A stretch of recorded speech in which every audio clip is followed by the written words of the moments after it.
Dunkin' is putting a whole new spin on pumpkin at Dunkin' with our new Pumpkin Cream Cold Brew. Smooth, bold cold brew topped with velvety pumpkin cream cold foam made with cinnamon and nutmeg spices. And there's more pumpkin for you to love, like the delicious fall classic, our Pumpkin Spice Signature Latte. Rich espresso topped with whipped cream, caramel drizzle, and cinnamon sugar. That's how we pumpkin at Dunkin'. Sip into the fall season with the $3 medium Pumpkin Cream Cold Brew or Pumpkin Spice Signature Latte. America runs on Dunkin'. Participation may vary. Limited time offer. Exclusions apply. Valid on Pumpkin Spice Signature Latte only and all cold foam cold brew. Kings Island is issuing a fear warning for the city of Cincinnati and the surrounding areas. Halloween Haunt will make landfall on September 24th and is expected to induce terror until the 30th of October. All patrons are advised to take caution. Unspeakable horrors are among us, and there's no hope of escape. Halloween Haunt, fear is waiting for you. Come and get it. Halloween Haunt admission is included with your Gold Pass or buy a ticket at visitkingsisland.com.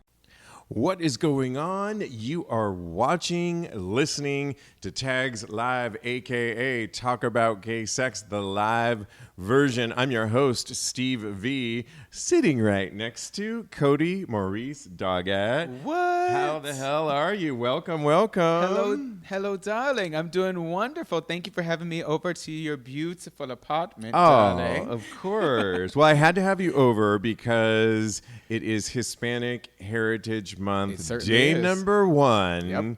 And we are celebrating all the contributions made by the Hispanic community. And guess what?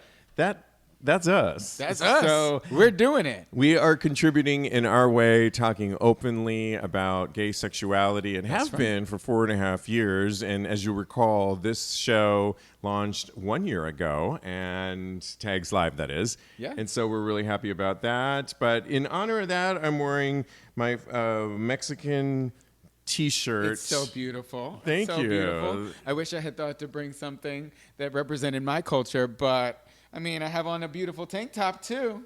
I love it. You look great. Thank and you. Cheers with my Mexican glasses that I got from Sayulita, Mexico. Cheers. Ooh. And we're drinking tequila. But we also, of course, celebrated earlier, and we went and had Latin food down the street from where I live. And Cody, I guess the first question to ask you is, Yes. how do you celebrate your heritage? Because you're biracial, correct? Yes, I am. I celebrate mainly by, I'll be doing the things that I always do. I visit my family. Yep. I'll eat lots and lots of Latino food, Puerto Rican food. I eat a lot of Mexican food as well. And I will also be doing more there's this autobiography of Miguel Pinero that I want to read. So I'm definitely going to be doing that. And also amplifying Latino and Hispanic voices, which I'm so glad that I'm on this show because that's what this show allows me to do. So, I'm already starting on day 1, y'all. So I'm happy. Absolutely. And for myself, I think the way I always celebrate my heritage, I'm Mexican American. And, we were talking about it offline that I didn't grow up with a lot of Latinos, but my grandmother who spoke Spanish was a prominent figure growing up, as well as the Mexican food. And I'm talking about tamales that we still to this day eat every single Christmas and honor that tradition. There's oftentimes my aunt and my family, and there's an assembly line going on because, as you know, it takes the masa. It takes a and village. the whole process. It's not something you just whip up over like a taco. And so it's really great. And so that's how I honor it. And and just by wearing, going to Mexico and learning more about it. Oh, you're going to Mexico this month? I'm going more in November, but right. I've been going a lot to various count. parts of Mexico. And learning more about just my culture and my background. But I should go to Puerto Rico. Yes, San Juan, I'll go with you for sure. Let's go. Honey, all month we will be celebrating Latin porn stars, Hispanic contributors, not just porn stars, but people that are in the community serving as heritage. So absolutely. What were you going to say? Fabulous. Happy Mexican Independence Day as well. Viva Mexico. Yes, absolutely. Thank you, Jen. It's a big day for all of this. It is. Yeah. I had a question before we get into our show of hot topics and everything. We have a Vulnerable Voices coming your way. But have you always been attracted to, you're biracial, Yes. half black, half Puerto Rican. Yes. And I'm just curious, have you always been attracted to people of that culture, or have you gone the other route? So when I first started dating as a gay man, I dated a lot of Latino guys and Hispanic guys. As I explored more, I dated more outside of that genre. So I dated a lot of white guys too. And I think that as I've come to explore, I've dated Asian guys, I've dated black guys, it's run the gamut. And I think that you know what's really interesting? Before I started dating my current boyfriend, I said to myself, I really want to date a person of color because they understand where I'm coming from. They understand the struggle that I've been through. They understand so many things about me. Right. So, but now my boyfriend's white, so Which we love, and I love him, and he's beautiful, and yeah. You know, and sometimes having a mixed relationship like that, it's yin and yang. You can learn from each It's other, true. and it's really kind of a great moment. I was just listening to you talking to your boyfriend, and you told him what dish you had at the restaurant. Say it. Pollo guisado, yeah. And he said, "Pollo de what?" He was like, "What is that?" It can be kind of a cool teaching moment, and I Yeah. know he's Italian. He is and Italian. That can always. I love the Italian culture, and so yeah, you can learn. And for myself, I think I didn't grow up with a lot of Latinos around me, and so I just was naturally drawn to Caucasian men. And also the porn at the time in the 80s, 90s was only white for the most part. Very geared. Yeah, I'll never forget. There was one porn film called Manhattan Latin by, it was really good. I forget the name of the director. I need to Google that one. Maybe, and we should honor him this month. We'll bring him, as I said, this month, Hispanic Heritage Month. We'll be honoring our version of people that are making a change in our gay sexuality. And so we'll honor this director. But the film, it was the first time I ever saw, they were mostly Spanish men, but it was so hot to me. And since then, like in college, I took Chicano studies, and I joined groups like La Raza, Nice. and I think that's where I started to become more attracted to Latinos. But I've had boyfriends of every descent, literally. Yeah. My longest boyfriend was Chinese American, white, of course, Latinos, black. So yeah. Yeah. I just got to get out there and explore, guys. I do have some stipulations, but I don't just date anybody. But yeah, We'll see about that, darling. Yes, exactly. Well, exactly. But we've got to get into it, and I couldn't help but shout out to we talked a lot about people making a difference in the LGBTQ community. And we recently mentioned that Carl Nassib, who plays for the Las Vegas Raiders, came out as gay. And it's the first NFL player to come out. But this past weekend, the NFL defense end, who came out as gay earlier this year, forced a fumble that led to the Raiders scoring a thrilling 33-27 victory over the Ravens. Go tight end. And we say that, right? We say this because not only did he come out, not only is he the first NFL gay player, which we were talking about before. Yes. We keep talking about the representation that continues to peel back and show themselves. This is big because NFL is so mainstream. And then to have, I think it was I'm not sure if it was their first game or not, but to get them to victory shows our prominence and how powerful we are as an LGBTQ community. It's so monumental. Yeah. It's so worth talking about. It's so worth praising. And I'm so happy for him. And I'm so glad that he is out there exemplifying all the beautiful traits, showing that we are more than just one monolithic thing as far as gay men. We can be anything we want to be. Absolutely. Definitely. So shout out to Carl. All right. Well, if you listen to the other day, we did TAGSPodcast episode 298. We did it here in studio along with Lincoln. So much and fun. It was so fun. If you haven't listened to it, it was the first one. I posted a little something video clip on TAGSPodcast, and you'll see us in the same room. And it was so great to be back together again. We started, the one beautiful thing about being together in the same room is you get to see everyone's expressions. Oh, yeah. And cutting people off is, I mean, it's conversational. Oh, yeah. You don't get sure. that when you're over in Brooklyn, and yeah, or I do cut you off, but Most of the time you do.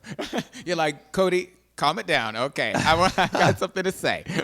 but you know, we started talking about this penis care, and we started talking about the health of your penis, and a doctor was talking about on this New Now Next story about one of the ways you can tell if you have a healthy dick, penis, cock, whatever you want to call it, is if you wake up in the morning and you have an erection, and that's, she said, up 20 to 25 is how many that we actually have per night that we don't even know about. And we started talking about that. We all agreed that we wake up with morning wood. Yeah.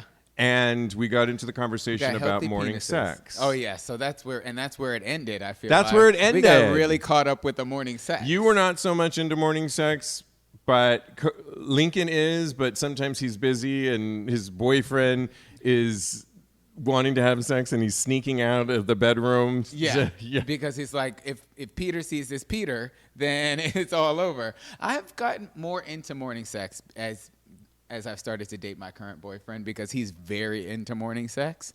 And you're so accommodating. You know what? I just like sex a lot. So anytime I can get it, I'm ready to go. I just think of course, here we go, belaboring the point, but I just think to start your day off, if you're in bed with somebody that you're really attracted to, you're into, to kind of wake up and do like this doctor says, we're hard, because that's the way our body, it's such a natural moment for your eyes to wake up and then go right into roll over, and it's so natural. It's like a segue in a great mix. Yes. You know, I can agree with that. Where sometimes at night, if you've been out, one of you might be tired. Do you know what I'm saying? No, at night I get the randiest always. The randiest.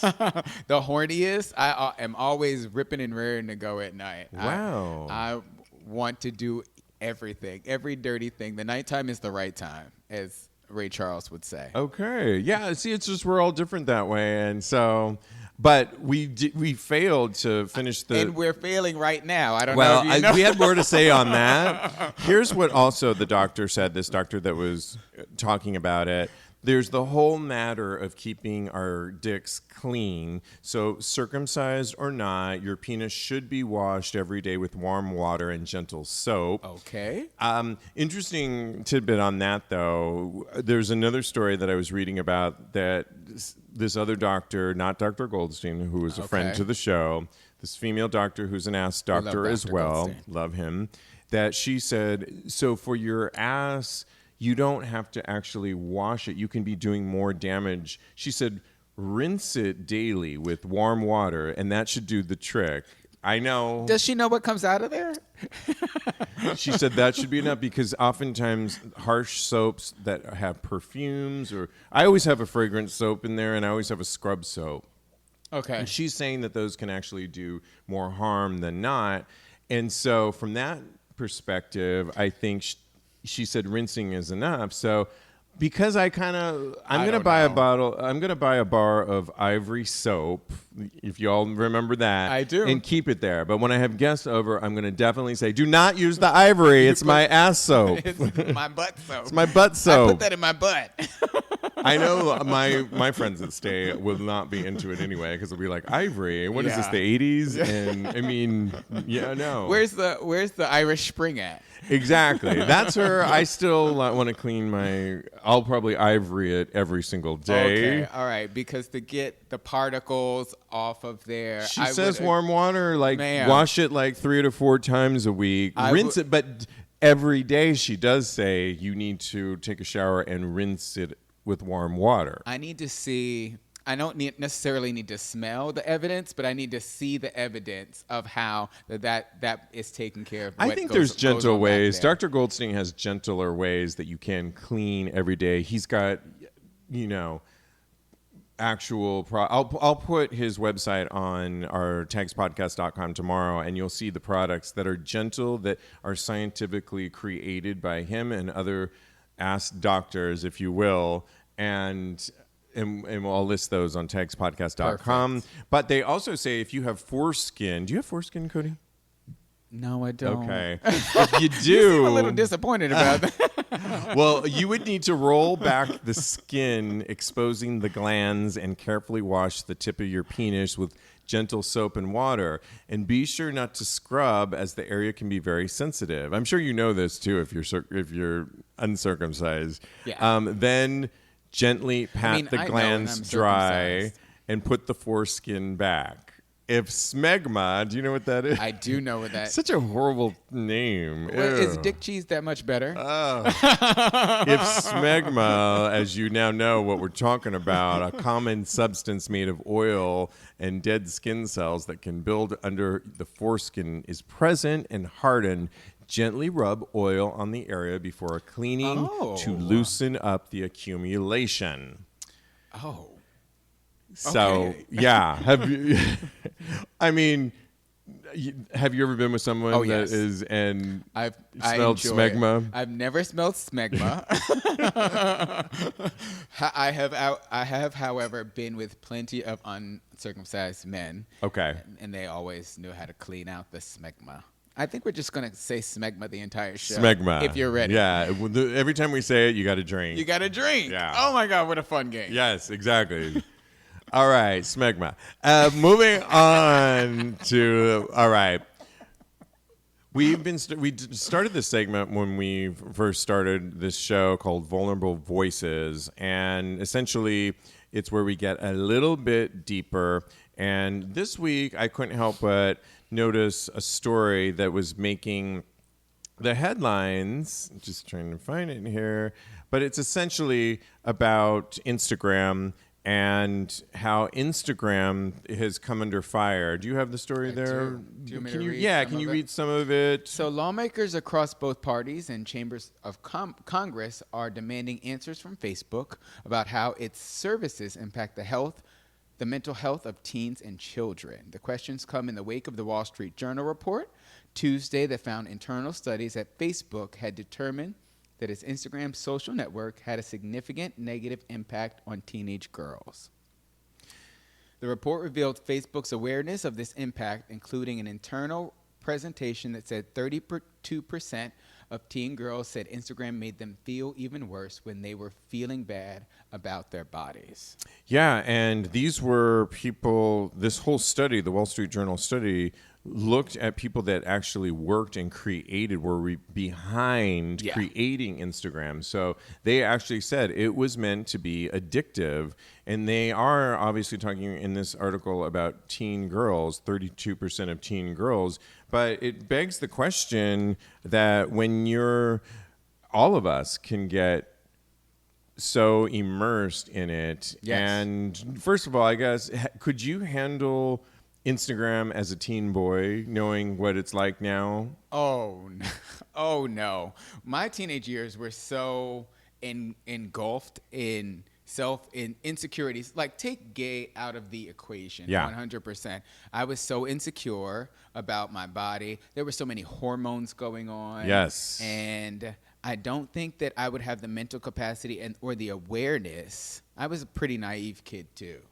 So I think that it would have only lessened my self-love and the idea of my self-worth and who I was as a person.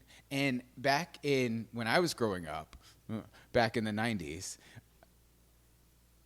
the ideal was white beauty. So I think that would have negatively impacted me as well. So to your point, and I just thought of this right now, I grew up was a young kid when I would have been able to go on it in the 80s. Okay. And you're right. If we put Instagram into our era, all I would have seen is also the same thing, which would have done nothing to help me, and a lot of homophobia. Oh my and they goodness. wouldn't. But if they took what's going on now with so many people, Carl Nassib, an NFL player, and all of the examples of LGBTQ people coming out, and Lil Nas X, and so on and so forth, it probably would have given me a lot more hope for my coming out and giving me a lot less shame that I already was feeling on the playground for being a brown boy and at times for being gay. So I kind of got it both ways. Yeah.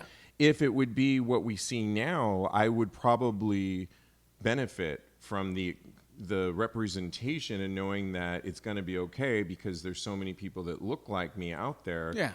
But like you say, if it was simply, which that's probably how it would have been, placed this social media on our time frames that we wouldn't see as many representation of ourselves. So to your question, to your point, if I was a teenager now and seeing all that types of thing, I think that I still would be pretty insecure because I think that I honestly don't think that there is enough body positivity, body representation on Instagram. It's still one body type basically that is deemed as beautiful on Instagram personally is how I feel, and maybe it's just my feed.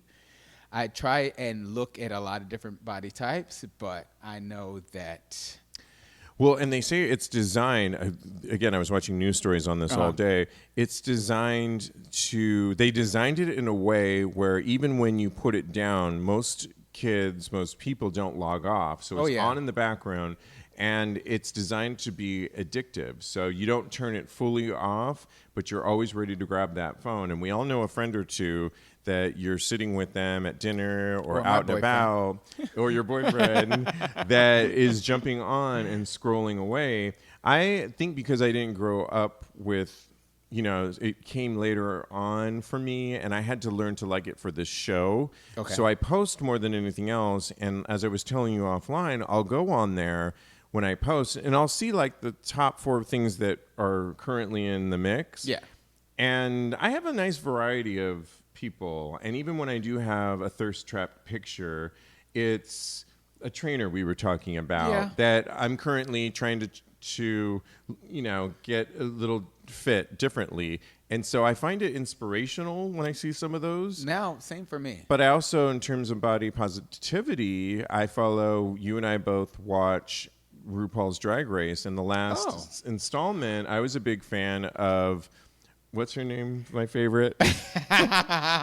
Eureka. Thank you. She's your favorite. Eureka. And she's a big girl. And I heard her talk on the show that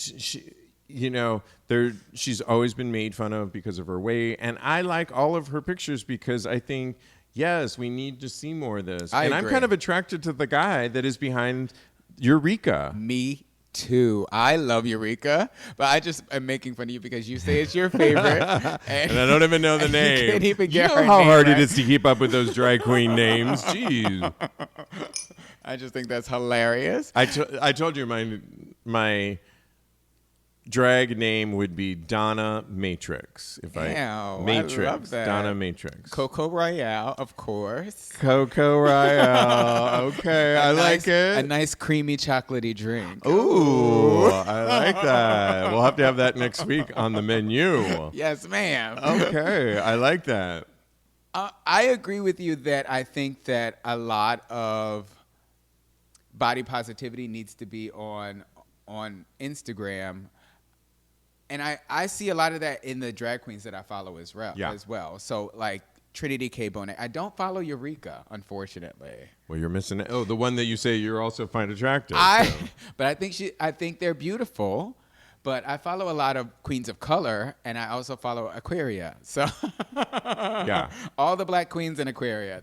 Do any of the people you follow that have great bodies ever make you feel insecure or anything about where you're at with because no matter, even I'm sure some of these people that have amazing bodies, we're always, no one's perfect. Talking about me. It's okay. Yeah, do you think...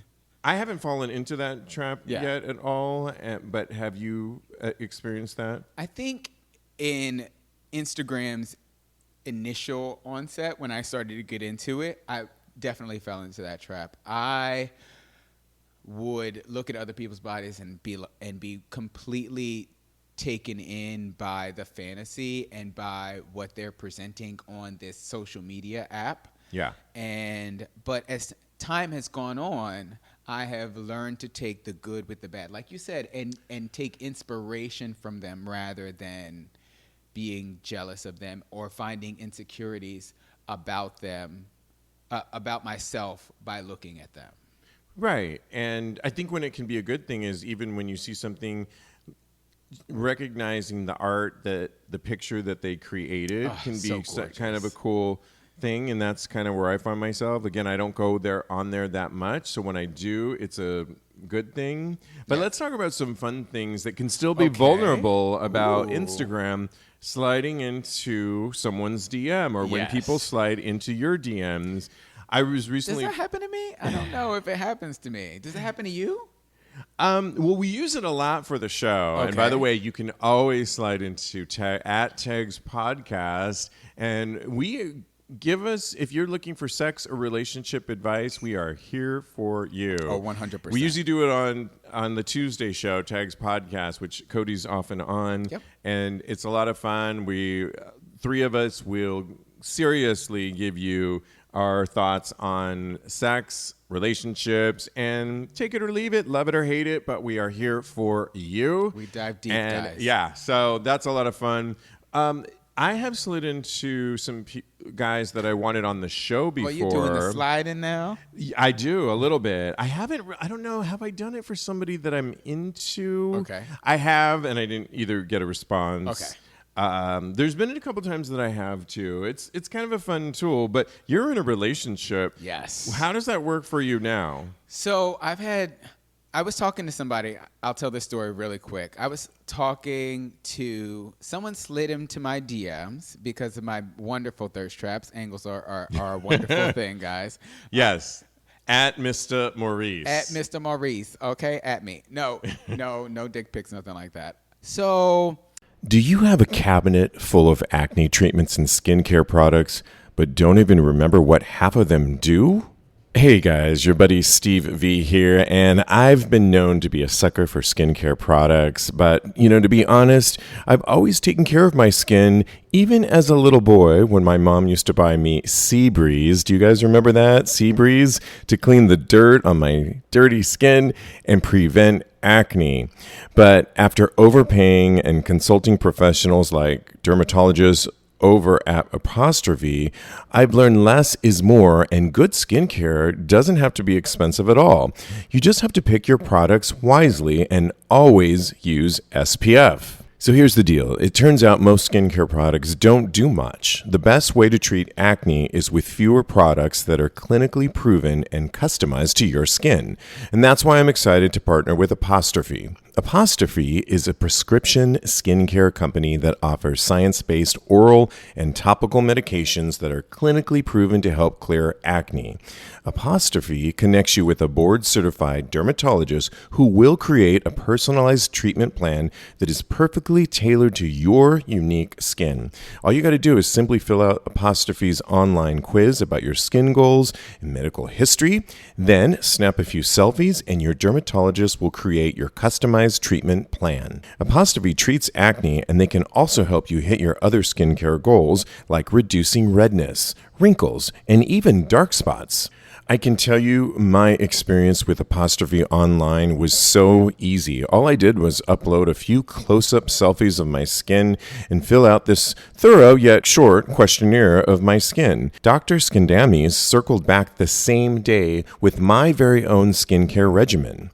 I loved how quickly my prescription arrived to my house so I could get started, and I can honestly say that my product has visually improved the appearance of my skin tone.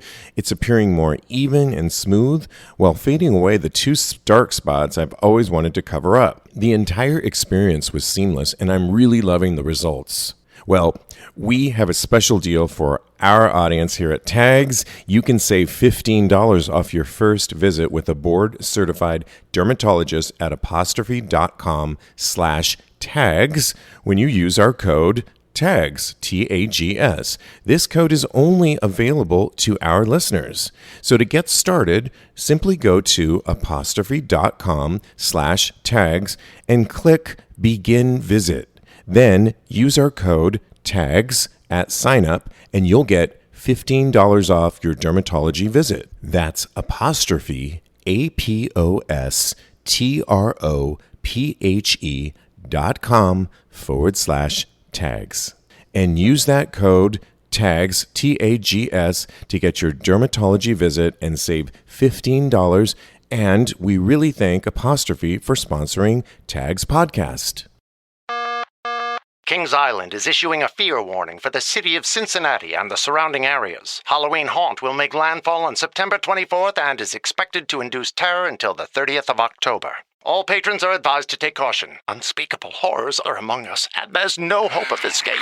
Halloween Haunt, fear is waiting for you. Come and get it.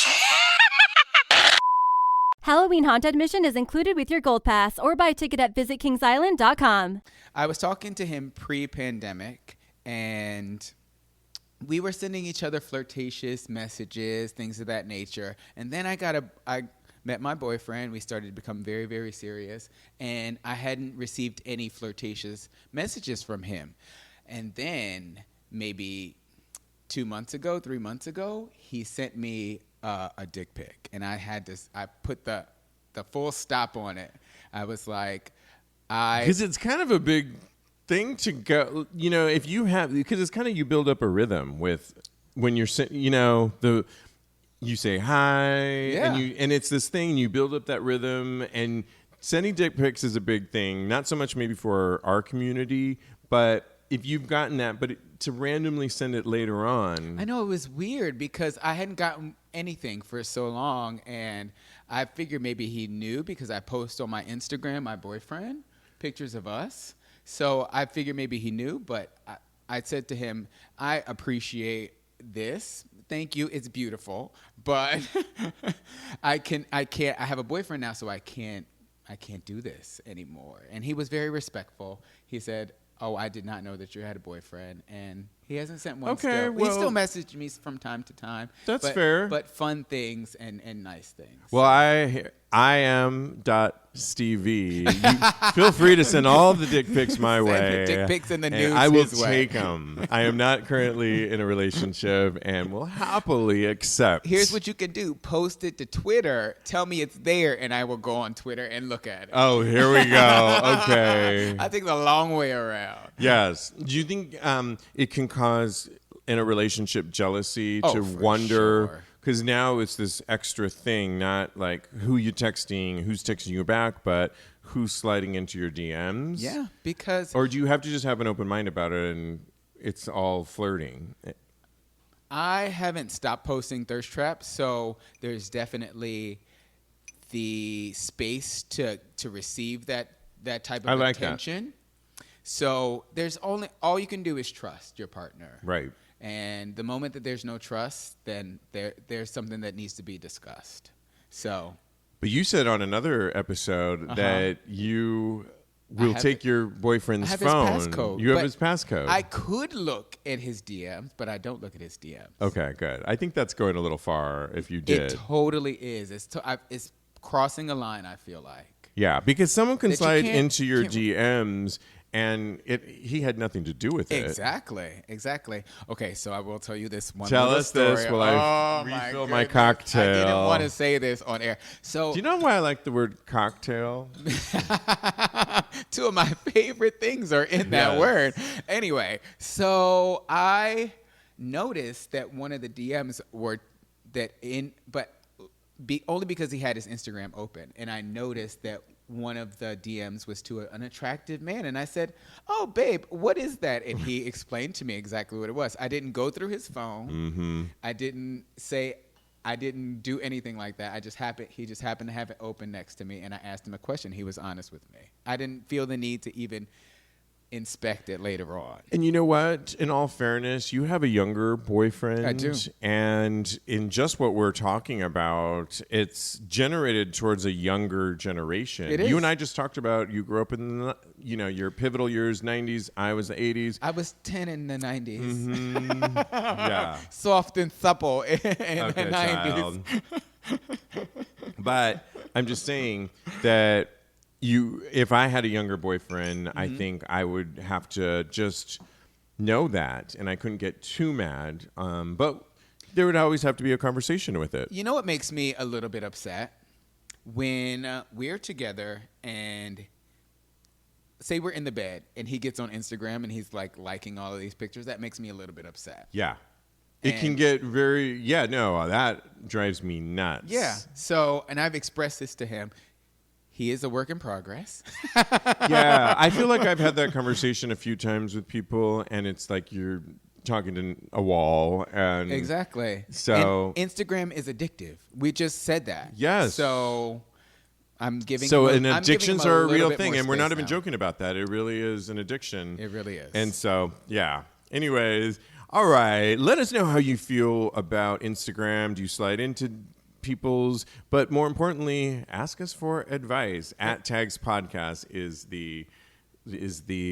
our handler. And send Steve nudes. Exactly. So he can show me. Exactly. Well, we have got to move on. And there's a story that was making headlines that was really nuts. And it's out in Spain. It's entitled "Butt Carving Hate Crime Victim Now Says He Made Up the Entire Incident." So there's this 20-year-old man in Spain who claimed 8 guys wearing hoodies carved an anti-gay slur on his butt using a knife in a horrific hate crime. Now the guy says the act was consensual, and according to police reports from yesterday, the unnamed man has admitted to making up the story so that he wouldn't lose his current boyfriend. Wow. I couldn't make sense of how. The only thing is maybe they were already kind of I'm making this up, but okay. The only why would you do this to keep your boyfriend? The only thing that I could think of is maybe you victimized yourself. Oh, you mean the story. So that you got so much sympathy, like maybe your boyfriend was going to break up and out the door, and then you created this whole thing. I was just practically raped and beaten up, and they carved this on me, and your ex is like, well, I can't leave him now. That's the only reason I could think that he said that, because they didn't dive into the exact mental state of why. He just said he made this up to keep his current, so he wouldn't lose his current boyfriend. And according to the report on out.com this afternoon, and thanks to the work of the National Police, the young man who reported an attack on Sunday in Malasaña neighborhood of Madrid has decided to rectify his initial statement and has stated that the injuries initially reported were consensual. Yeah. That right there is what kind of gets me. Yeah. Because the injuries were consensual, so he wanted them to carve that epithet in his butt. See, I'm trying to use nice, big, beautiful words. He wanted them to carve fag into his ass. Maricón. Maricón. Yeah. Oh, okay. But it's a slur. Yeah, the slur, the queer slur into his ass. So I don't know. It's sounding like a fetish to me, and I'm not a kink shamer at all. Some people like to be called slurs during sex. No, but I think all the information we have up until this point is, and we're going to talk a little bit about what this means, particularly in Spain in a second, but I think the whole point of it is that all the information we have right now, according to authorities, is that he did it so that he wouldn't lose his boyfriend. So imagine, so if you and I are together, Cody, and I did something, you're like, over me. I'm done with you, Steve. Say that. Oh, I could never be done with you, Steve. And I'm like, oh no, and I'm like freaking out, and I don't know what to do. how can I keep you, Cody, is Okay. make myself a victim and say I was part of a hate crime Okay. and so bad that 8 guys attacked me with hoodies on and they carved maricon on my butt. And what are you going to do? Are you going to still leave me, Cody? Yeah, I would be What? your friend and support you. Yeah, well, you probably But we would wouldn't because be you. boyfriends Well, now you're anymore. definitely going to leave me because you know I made the whole thing up. But if you didn't know that, you're not going to abandon me.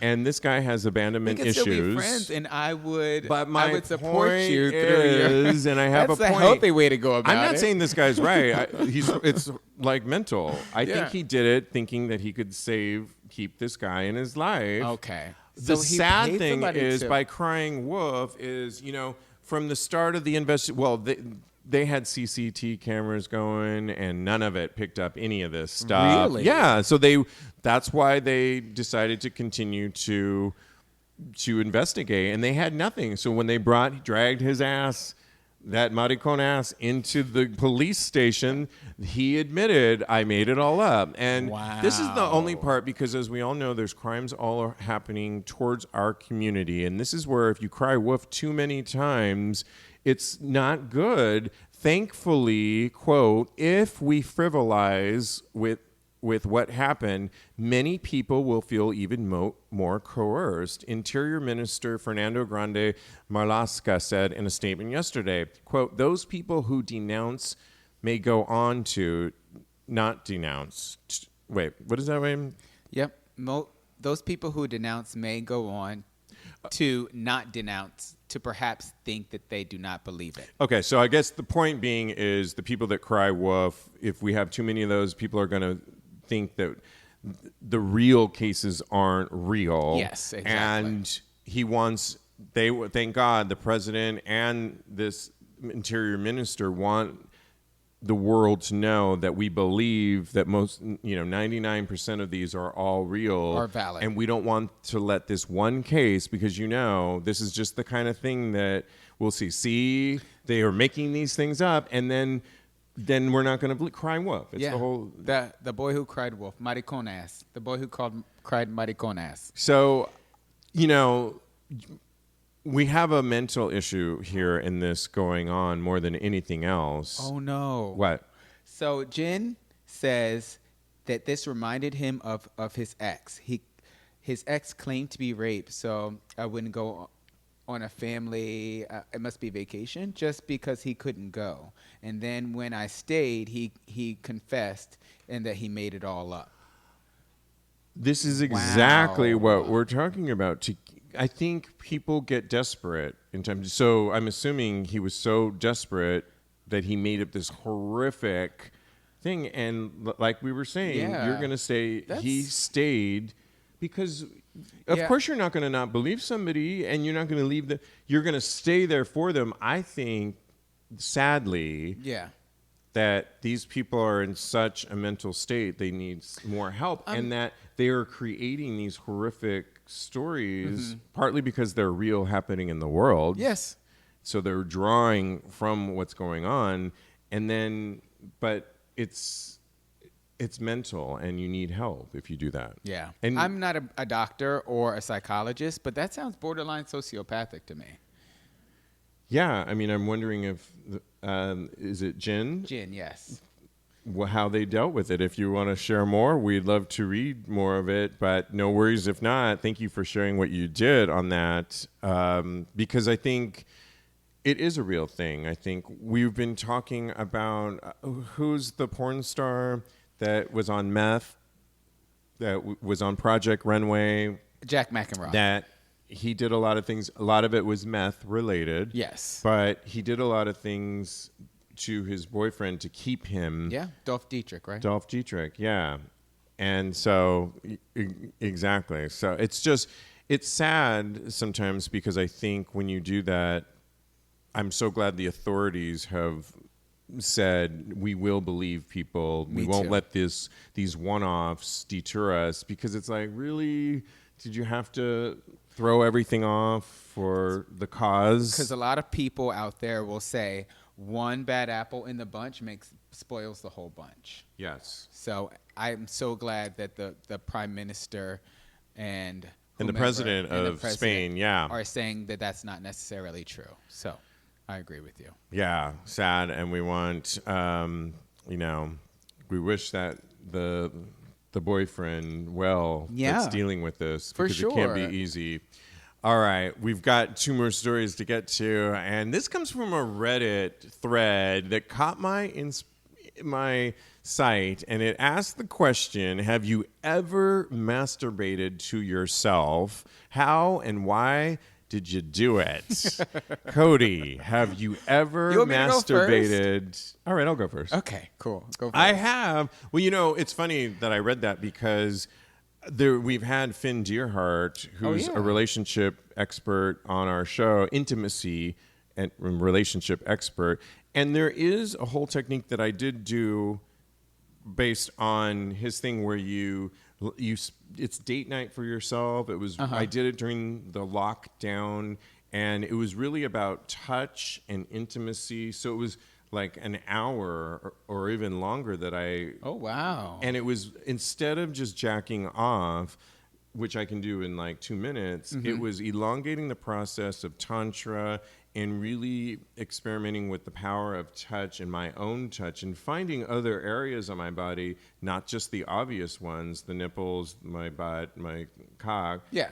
And exploring that and really coming and accepting myself where I was at or where you are at with your body using the mirror.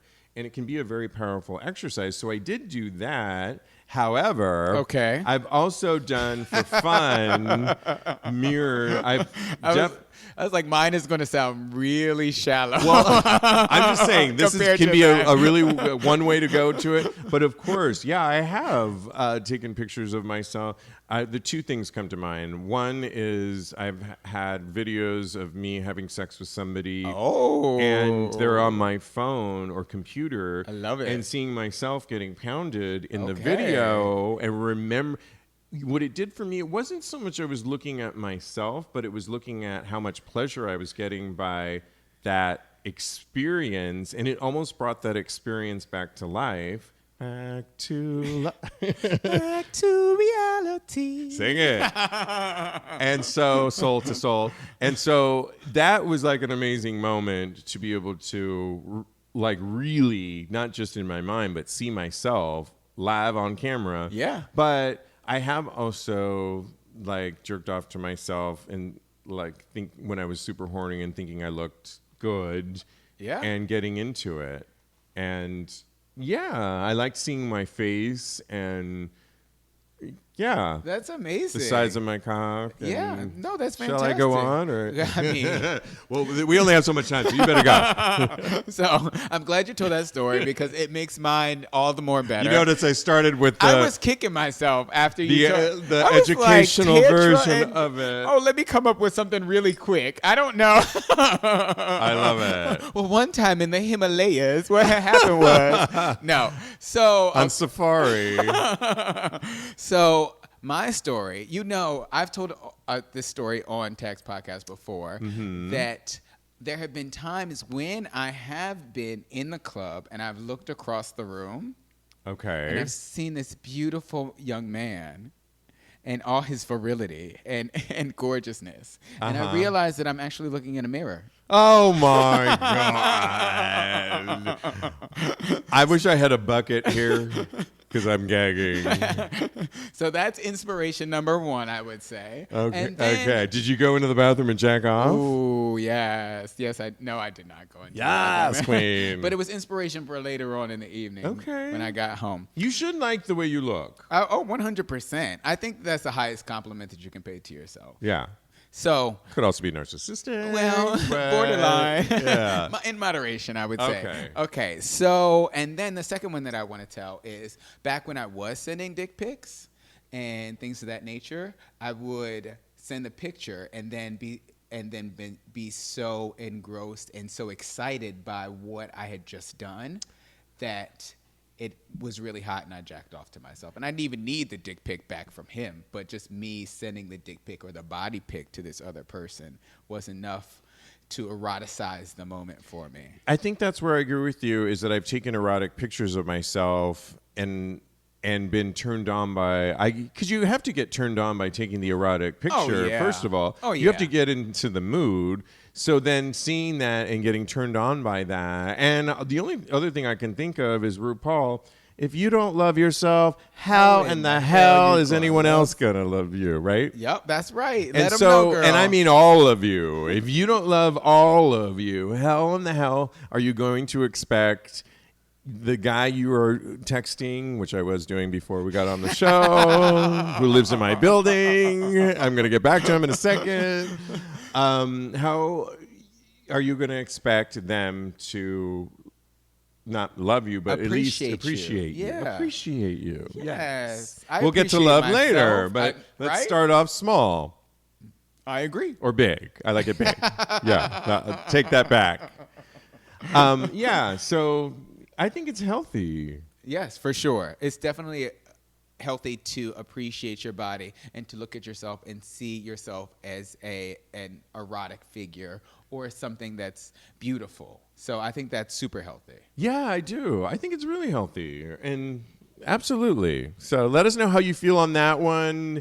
Have you masturbated to yourself? DM me at TAGSPodcast. We'll read your responses on Instagram on our next show. And lastly, it's our favorite segment. It's called, this comes out on Thursdays when it drops on all podcast platforms. Ooh. It's called our Thursday Thirst Trap. I don't know. Did you already put it? Oh, you already did it. Good. And so this week, it's the segment we started since we started the show. And it's Our Job by Straight Up Gay Porn, one of our favorite sites. They put together a sampling of porn stars and OnlyFans and who took the thirstiest picture or video of the week. I forget how many we have this week.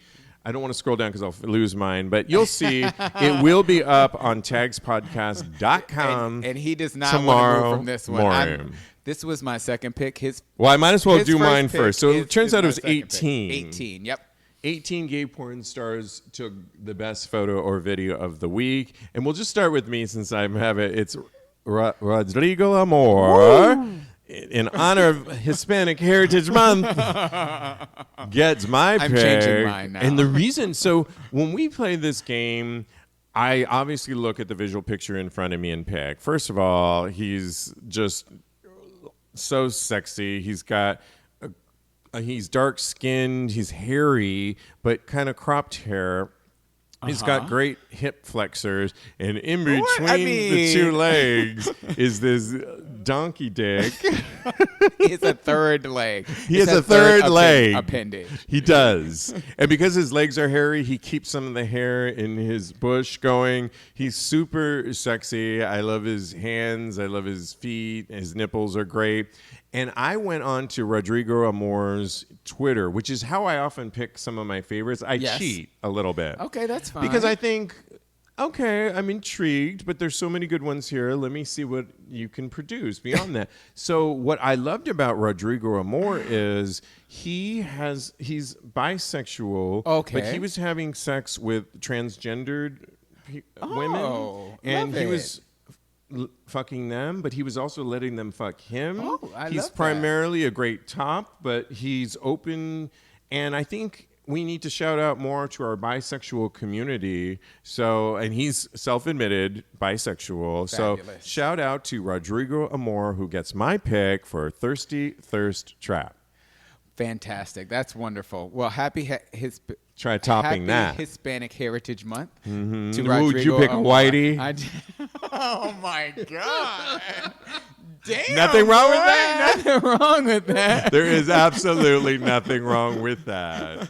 So mine does go to a white man. It goes to Ruslan Angelo, but it's also because of a topic that we were talking about earlier. Yeah. Just listen, okay? Okay, I'm listening.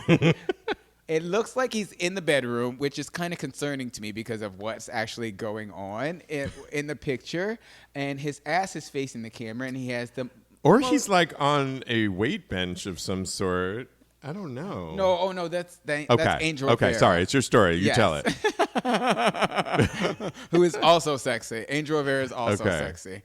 And then so he is in the bed, and he has his ass facing the camera, and it's a beautiful ass, and his asshole is winking at the camera, and then his face is also turned around, and he is brushing his teeth. So I thought in honor of hygiene and all the hygiene we were talking about. Oh, look at take you. It back? Okay. I'm like a comedian. I got callbacks. I got everything going on in this story. So in honor of hygiene, then I'm saying that he's my favorite because can't stand you right now. So funny. Go ahead, finish it. In honor of hygiene, I'm Wrestling Angelo. You have me flustered now. Thank you very much. Well, okay. I'm making Cody laugh because I'm looking at maybe a third pick of somebody that's very talented that goes by Mitch Matthews. And you know, you guys, have you ever like propped yourself up with you're lying on your bed with your legs in the air and with two fists, and so you're propped up ready to go, and this Mitch Matthews hole is just like it's perfect. You know how you can concentrate and open up your hole? I have done that and looked in the mirror to see how far it can open, and his is like really I gotta try hole. That. It is a hole. It is dun, and I'm making it go bigger and smaller with my computer, and it's making Cody laugh. Check it out and let me know what you think. That's anyway, also a good one. And you wondered if we had enough content, and here we are. We've got to end the show. Thank you so much, Silas. Hi out there. So great to see everybody. You know, you can always follow my partner in crime, Cody Maurice Doggett. He's a life coach. Follow him at KMD Coaching, and he's got a website coming soon where you can log on and check that out next month. But to get some thirsty pictures from Mr. Maurice, go to @Mr. Maurice, @Mr. Maurice. And like I said, follow us on Instagram @TAGSPodcast and DM us. Weigh in on the show. Ask for sex or relationship advice. We are here for you. We want to continue and celebrate Hispanic Heritage Month. That was a little hard to say for a second. After a drink, after a couple tequilas, we're going to continue the party over at the Eagle because it's the jockstrap party. Hello. And in the meantime, continue having hot gay sex. Cheers, guys. Cheers. All right, you guys. Thanks.